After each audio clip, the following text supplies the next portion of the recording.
জায়গা বেলা অনেক হয়েছে, কাজ কাম শেষ, সব কিছু পরিষ্কার করে লাইছি। বাকি যেটা আছে পরের দিনে এখন জায়গা বন্ধ হয়ে গেছে, বাজার করতে হবে কালকে আবার রোজা। তারা এবার কই পাই দেখি কই আছে জায়গা। সারাদিন কাজ করলাম, বন্ধ হয়ে যেতেছে, পরিশ্রমের কাম দিয়ে গেছে, আর কই আছে।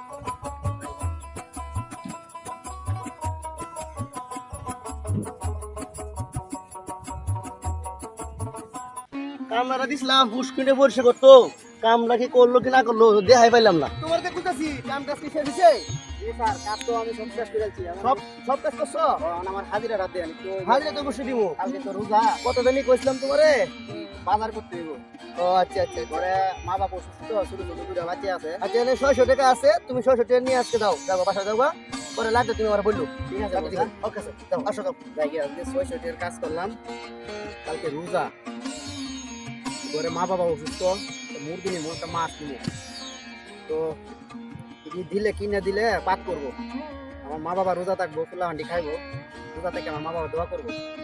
যাই আমি যাই, তাড়াতাড়ি সন্ধ্যা হইতেছে, তুলা বাজার করিয়া বাসায় যাই, বাজার করে। বাবারে কি হলো, বাচ্চা কাচ্চা মানুষ কইরা এই বয়সে কাম করে ভাত খাওয়া লাগে। আরে চাচা এত কষ্ট করতেছে। ও চাচা, চাচা, ও চাচা, আরে বাবা তুমি এখানে ফিলার টানতেছো? তুমি না অসুস্থ মানুষ?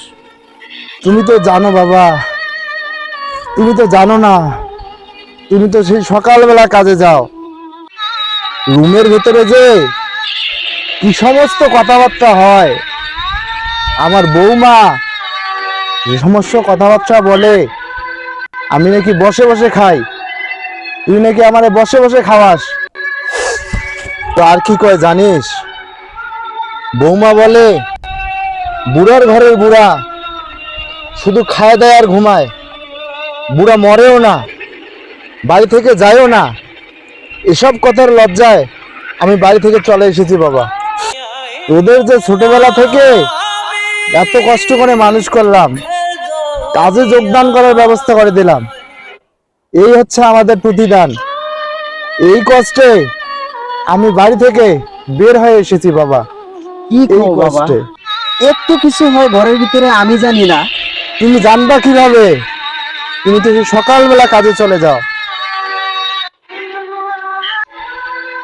বাবা রে, আমি তো সকালবেলা কাজে চলে যাই, ঘরের ভিতরে কি হয় আমি জানি না। তুমি তো একদিন আমারে বলতে পারতা, তোমার বৌমা তোমার সাথে এরকম খারাপ ব্যবহার করে, আজকে আমাকে তোমাকে কাজের মধ্যে শুনতে হয় সব কথা। বাবা তুমি মনে কষ্ট নিও না, তোমারই তো মেয়ের মতো, ও কি ভুল করছে, আমি বাসায় যাই, ওকে একটু বুঝাই, বুঝাই দেখি ও যা করছে তোমার কাছে ক্ষমা চাবে। বাবা তুমি মনে কষ্ট নিও না, বাড়িতে যাও, তোমাকে কাজ করতে হবে না। এই যে দেখো আমি কাজ করে কতগুলো টাকা নিয়ে আইছি, আজকে কালকে রোজা, তোমার জন্য মুরগি কিনবো, মাছ কিনবো, তোমরা রোজা থেকে আমার জন্য দোয়া করবা। বাবা তুমি মনে কিছু নিও না, বাসায় যাই, আসো গিয়ে বোঝাই, তুমি কষ্ট নিও না বাবা মনে। চলো ঠিক আছে বাবা, তোমরা আমাদের ছেলে, জন্ম দিয়েছি বোঝো নাই, যতই ভুল করো আমরা কখনো তোমাদের কথার অবাধ্য যাব না, তোমরা যেটা বলবে এটাই। এ বয়সে তো আমাদের আর কোনো কাজ করার ক্ষমতা নেই। বাবা আমি যদি ভুল করে থাকি আমাকে ক্ষমা করে দিও। ঠিক আছে বাবা, আসো চলো। আসলে আমাদের সমাজে এরকম ঘটনা অহরহ ঘটতেছে। আমাদের সন্তানেরা মাঠে ঘাটে কাজ করি, ঘরের ভিতর অনেক বউ শাশুড়ি বা শ্বশুরি নিয়ে অনেক কথা হয়, অনেক ঝগড়াঝাটি হয়। আসলে এই ভিডিওটা তৈরি করা হয়েছে মূলত একটা শিক্ষামূলক ভিডিও। আমাদের এই ভিডিওটা যদি কারো জীবনের ঘটনার সাথে মিলে যায়, এই জন্য আমরা আন্তরিকভাবে দুঃখিত। তো আমাদের সাথে আমার দাদা বাবার ভাট করেছে শুধু আপনাদেরকে বোঝানোর জন্য।